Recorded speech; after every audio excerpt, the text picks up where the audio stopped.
Hello there. Hope you're doing well.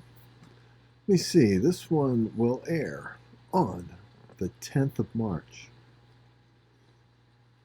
Moving right along, getting close to Easter. On the very next day, the 11th of March, which, by the way, I hope that you're signed up and ready to go. A team to do the food giveaway there on JBLM. That's going to be an incredible blessing. It's going to go from 1 to 3. Probably leave here about 12 so we can set up. But what a great time that's going to be. Twice a month we get to go out there and minister and share and just pray. People from all over the country, people that are, serving our nation, but at the same time struggling to make ends meet, and we get to help them out. I'm just thankful for the partnership that we have with Freedom River to do that, and also, just the opportunity. We've been praying for over 40 years to see something like this happen. So please be praying for that event. Really excited about it, and I hope you are too. And I hope you'll come be a part of it. It's going to be a tremendous time. Well, anyway, I think it's quite interesting, and this is something that I've been considering recently, which you're getting into the very depths of the thought of Tom Powell. I mean, how deep can it go? But the point is this, there's many different belief systems, philosophies. I heard somebody on a podcast recently that said that they just simply couldn't believe in anything other than their own intuition, that they couldn't believe that there was a God who placed this intuitive desire, this connective desire that we all have as human beings. Call it morality, call it a conscience, but we all have it, and it's pretty common throughout the world, and it can only be altered under great rationalization. But just think of all the various, belief systems out there, things that people consider. I thought it was interesting recently, by the way, that I've always loved the Northwest. It's always been, I've enjoyed being here, city, and then just a half an hour away, you're in a more remote area, tremendous, beautiful. When we first moved out here, it was very clean. I couldn't say that about either Seattle or Tacoma now. It certainly isn't. Tons of trash everywhere. Left there by human beings, I might add, that have no care for anything, no real consideration, which kind of speaks to what we're talking about here today. All these various beliefs, but one thing about this area now, we've actually reached the pinnacle. It doesn't get any higher than this. We're number one on the chart, just put out by, I think it was the CDC. I have the article somewhere, but either way, we're number one in depression out here. So of all the cities in the United States, the Seattle, Tacoma, surrounding areas, we are number one for being depressed. That's pretty good. I mean, it doesn't get any better than that. I guess as Christians, truthfully, we should be thankful because it gives us lots of opportunity to share something that might be uplifting to another person. But just consider this.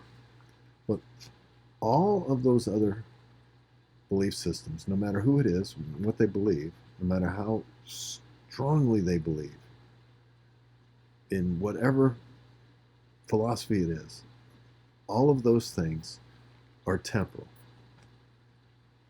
There's only one truth, and it's tied to the God who is truth. That's one of his aspects. He's truth. Grace and truth came by Jesus Christ in John chapter 1. God's word is true. He's faithful. That's one of the descriptors of God, which the very word, if relies based upon truth. He is true to truth. He's faithful. That's God. So think about, the devil, all that whatever went on in his mind that allowed him to rebel against God the way he did, all the angels that fell with him, all of the, philosophies of man that have throughout all the, centuries that have, since man was created, all temporal. Only one will remain. There's only one who will remain. One abiding truth that comes from the person of God himself. That's why Jesus Christ, when he returns in John 19 and Revelation 19, I got it right that time, by the way, and verse 13, it is the Word of God. He is the Word of God. He is what God has to say. He's the summation of all that God had to say. A revelation of his character. The very expressed image of his nature. Hebrews 1:3. And why is this important? Because you and I, it's a blessing to be built on the foundation of the truth. It's kind of like the Matthew 7, you're on the rock, the things, all the waves, the issues of this world can come, but it can't affect you. Your stability is based on that which is eternal. It doesn't change. It's endured throughout all of human history and will endure forever. He's faithful and true. He will be there when all else falls. He is God, and there is none other. So from that viewpoint, maybe it is like Paul said in 2 Corinthians 10 and verse 4. We get to scale these cities, every lofty thing that exalts itself, all the reasonings that exalt themselves against the knowledge of God. And just in the simplicity and the confidence that we have in truth, just the God that we know. Now, I'm not saying I know everything about everything. I just know the God who knows all things and knows me. It's just that confidence alone. And the security that I have in knowing that that God not only loves me, but loves this world and everyone in it, and has paid for all of their sin.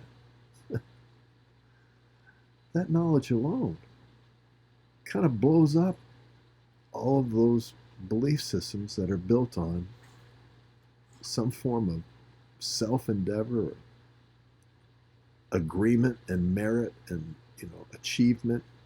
You got to fit in to be accepted. All of that it blows it all out.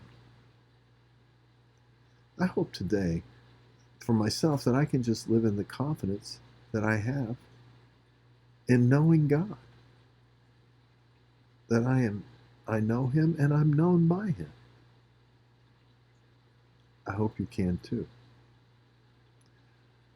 I think when we just do this, I don't even know that there has to be a word said. It's just an abiding confidence that we all have. When we have it, wow, what power it has. And it does speak to those around us. Till next time, friends. God bless you.